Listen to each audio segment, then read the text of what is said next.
안녕하십니까. 더불어민주당 가짜뉴스 대응단 단장 김현입니다. 5월 26일 월요일 주말간 민주파출소 제보 및 주요 대응 현황 보고 드리겠습니다. 5월 23일부터 25일 사이에 7,705명이 방문하였고 4,663건의 제보가 접수되었습니다. 매체별로는 네이버가 24.27%이고요. 그 뒤로는 SNS가 18.39, 유튜브가 18.39, 커뮤니티가 12.52, 현수막이 1.24% 순서로 제보되었습니다. 이재명 후보에 대한 신변 위협 발언이 계속해서 유포되고 있습니다. 특히 5월 24일에는 1,011명이 참여 중인 카카오톡 오픈 채팅방 대선 토론 좌우 정치 토론에서 한 이용자가 그냥 이재명 시칼로이라는 심각한 신변 위협 글을 게시하였고 5월 25일에는 DC인사이드 국민의힘 갤러리 커뮤니티에서 또 다른 이용자가 꼴도 보기 싫은데 누가 이재명 이하는 생략하겠습니다. 잔인한 발언을 올렸습니다. 민주파출소는 제보를 통해 관련 게시물에 대한 대응 조치를 취해 나갈 것입니다. 가짜뉴스 대응단의 주요 대응 현황을 말씀드리겠습니다. 허위사실 유포, 욕설 등 후보자 비방 악성 댓글에 대한 대응 보고 드리겠습니다. 네이버 뉴스 등 포털 사이트에 게시되는 기사를 통해 특정 후보자에 대한 욕설, 허위사실, 비방 등 악성 댓글이 확산되고 있습니다. 가짜뉴스 대응단은 모니터링하여 댓글 400여 건을 중앙선거관리위원회에 신고하였고 이 중 28건이 명백한 위법 소지가 있는 것으로 판단되어 삭제되었습니다. 삭제된 댓글 중 수위가 높은 10건과 지난 10년간 약 3만 6천여 건의 댓글을 작성해온 특정 헤비 댓글러들을 고발 조치했음을 알려드립니다. 중앙선거관리위원회의 대응 과정에서도 몇 가지 구조적 문제점이 확인되었습니다.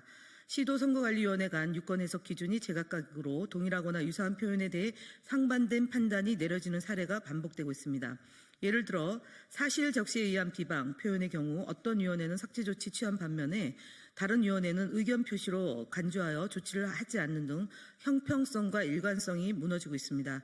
이런 해석 차이가 더딘 처리 속도는 온라인 선거 환경에 국민의 신뢰를 심각하게 저해하고 있습니다. 이에 더불어민주당은 중앙선거관리위원회의 유권 해석 기준의 통일과 신고 접수 및 처리 속도 향상, 법적 대응 강화, AI 필터링 시스템 개선 및 투명성 확보라는 4가지 사안에 대해서 개선을 촉구합니다.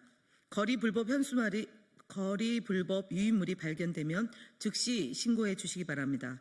최근 거리에 나라지킴이 고교연합, 대한민국 투명선거연합 등 실체가 없는 단체의 명의 또는 아예 배포처조차 명시되지 않은 불법 유인물이 발견되고 있습니다.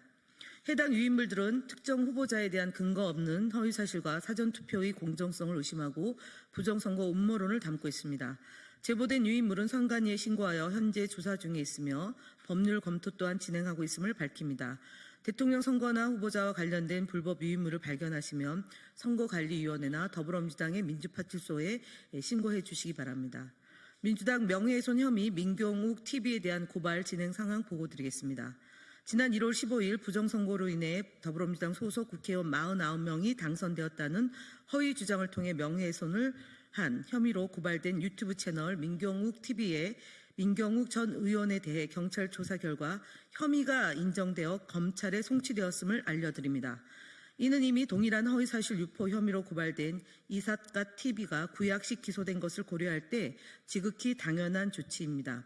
검찰은 이번 사건의 공적 파장과 사회적 심각성을 충분히 인지하여 엄정하고 공정한 수사와 처분을 통해 허위정보 유포 행위에 단호히 대응해 주실 것을 촉구드립니다. 뉴델리와 더 퍼블릭에 대한 언론 대응 및 인터넷 선거 보도 심의위회와 언중이 심의 결과를 보고드립니다.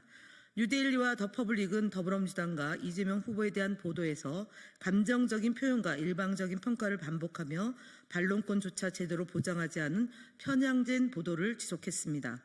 언론으로서 지켜야 할 중립성, 공정성, 형평성을 외면한 보도 행태는 대통령 선거라는 중차대한 시기에 유권자에게 중대한 영향을 미칠 수 있습니다. 지난 주말 동안 뉴델리 기사 7건과 더 퍼블릭 기사 3건 등 총 15건의 기사에 대해 그 심각성을 고려하여 인터넷 선거보도심의위원회에 이의 신청을 했습니다.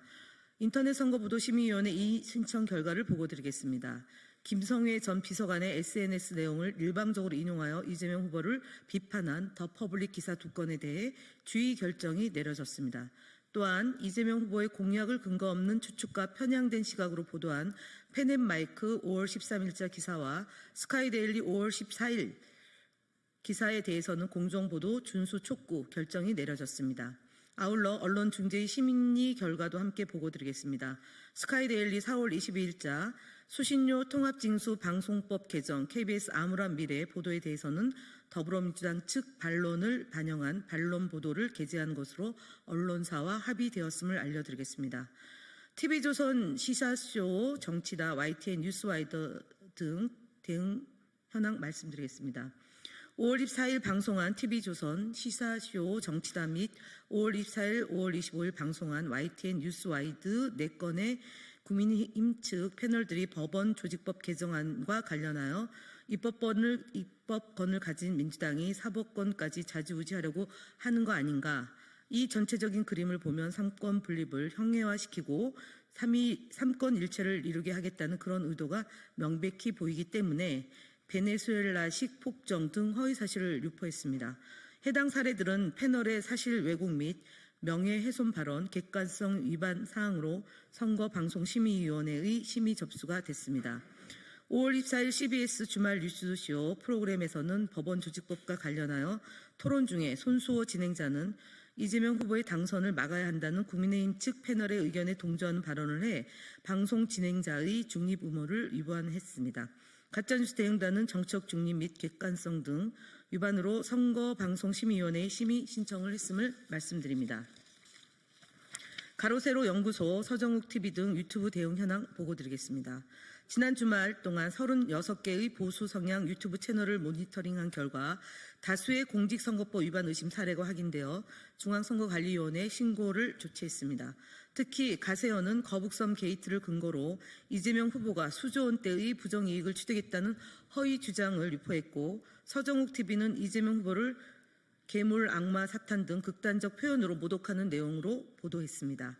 보수 이슈 채널은 특정 후보자가 북한으로부터 공작금을 받았다는 명백한 허위 사실과 함께 이재명 후보 일가족에 대한 심각한 모욕성 발언을 내보내고, 전환길 TV는 선관위 고위 관계자들을 실명으로 언급하며 사형이라는 위험천만한 발언을 했습니다. 철저한 모니터링을 통해 공정한 선거 환경을 조성하겠습니다. 국민의힘 거짓말 시리즈입니다. 김문수 거짓말 18번째입니다. 김문수 국민의힘 대선 후보는 2월 14일 국회에서 열린 대정부 질문에서 전강훈 목사는 대한민국의 자유민주주의를 수호하기 위한 목사다라고 주장한 바 있습니다. 하지만 5월 25일 공개된 전강훈 TV에 따르면 전강훈 목사는 자유민주주의 수호와는 거리가 먼 인사입니다. 전강훈 목사는 20일 사랑제일교회에서 각 지역 광역위원장을 앞에 나오게 한 뒤 집회 참여자를 100% 모으지 못했으면 머리를 박고 엎드려 뻗쳐 하라며 기행을 펼쳤습니다.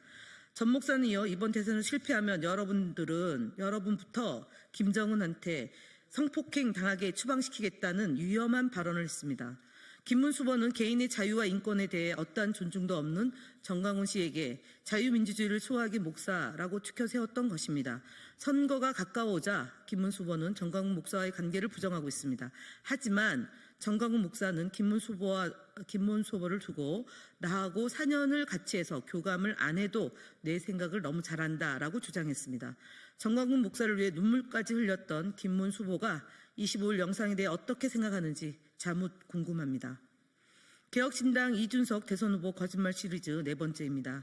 개혁신당 이준석 대선 후보는 5월 23일 노무현 전 대통령 서거 16주기 추모식을 방문해서 2003년 미국 유학 갈 때 노무현 대통령이 직접 장학증서를 주면서 했던 열심히 공부해서 언젠가 나라를 위해 큰일을 하고 이바지해야 된다는 말이 기억난다고 했습니다. 해당 주장을 들으면 이준석 후보는 노무현 전 대통령과 특별한 관계가 있는 것처럼 보일 수 있습니다. 이준석 후보가 받았다는 대통령 과학장학금은 김대중 정부에서 입안하고 노무현 정부에서 2003년부터 시행한 정책입니다. 매년 100여 명이 넘는 인원이 해당 장학생으로 선정되었고 이준석 후보는 그중 한 명입니다. 노무현 대통령은 100수십 명의 장학생에게 의례적인 덕담을 했을 가능성이 높은데 이준석 후보는 노무현 대통령과 특별한 인연이라도 있는 것처럼 사실을 교묘하게 말씀하고 있습니다. 이준석 후보는 과거 노무현 장학생 맞냐는 질문에 노무현 대통령 때 과학장학금을 받은 거다. 국비 장학금이다라며 노무현 대통령과의 관계가 없다는 것을 강조한 바 있습니다. 노무현 대통령처럼 소신 있는 정치를 하겠다고 한다면 그에 따른 실천이 중요하실 거라고 봅니다. 노무현 정신은 지역주의 타파, 그다음에 지역균형 발전입니다. 이준석 후보의 노무현 정신을 계승하는 정치인이 되려면 윤석열 대통령을 탄생시키는 것에 대한 책임부터 스스로 진심 어린 사과가 필요하다 생각합니다. 이상 마치겠습니다.